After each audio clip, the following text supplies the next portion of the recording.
There are two reactions that produce carboxylic acids while at the same time adding an additional carbon to the chain. And since they both accomplish that same transformation, we'll discuss them here together. One method is the use of an organometallic with carbon dioxide. The other involves the hydrolysis of a nitrile. We could start both of these, let's say, with 1-bromopropane. To convert that to an organometallic like a Grignard reagent, of course, we just add magnesium metal. That would give us propyl magnesium bromide. And we can then react that with carbon dioxide, which I'll show in a different color for clarity, followed by H3O plus. That will give us our 4-carbon carboxylic acid. And if we take a quick look at the mechanism, let's remember that we like to consider an organometallic as a stabilized carbon anion. If we recall the structure of carbon dioxide, we have 2 oxygens double bonded to our carbon, so it's like a double carbonyl. And just like the reaction or the nucleophilic acyl addition of an organometallic to a carbonyl, nucleophile attaches, pi bond breaks. That step is irreversible because of the basicity of the nucleophile. That gives us our new carbon-carbon connection, which is going to be here. And it gives us the anion of a carboxylic acid, or a carboxylate. That we can then protonate in a second subsequent step with water, the same way we would protonate the anion of an alcohol that's formed in a Grignard reagent. And that gives us our carboxylic acid product. Another method for doing this would be to start with bromopropane and add sodium or potassium cyanide.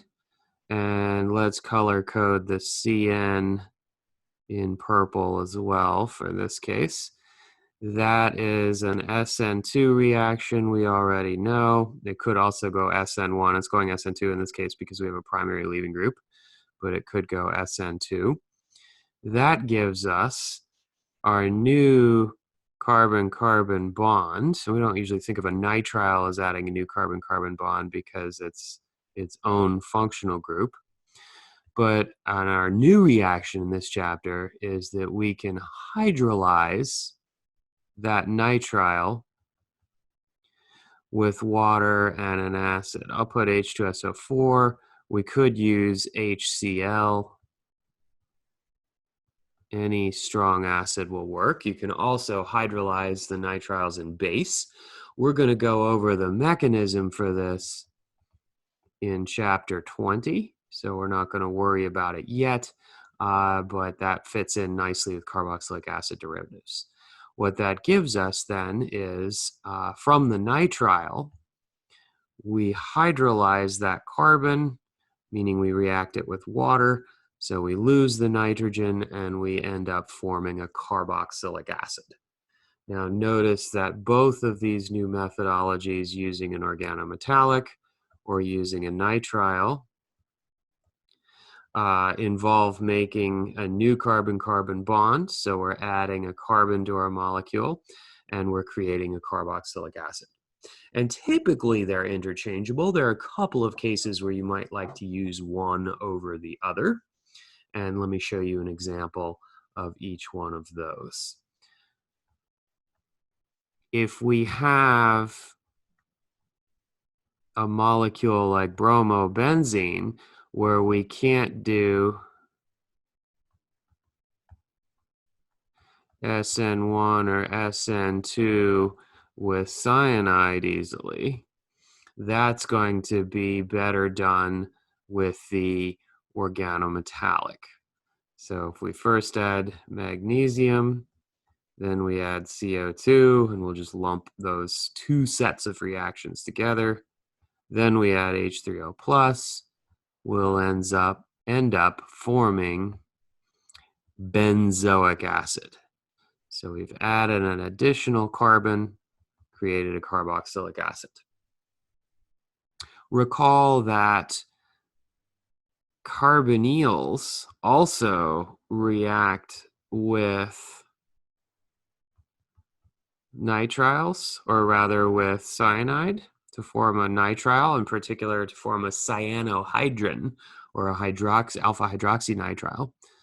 So if we use sodium cyanide here, followed by a little bit of H3O+, we're going to add, via acyl addition, the nitrile to that. Let me color code that one again in purple. To that carbonyl carbon. We can then use our new hydrolysis reaction to turn that nitrile into a carboxylic acid. And we've still added a new carbon to the chain. So we've gone from a 2-carbon molecule to a 3-carbon molecule, adding this carbon. And we've made an alpha-hydroxy carboxylic acid. So we can call this, we could say this is an alpha-hydroxy carboxylic acid.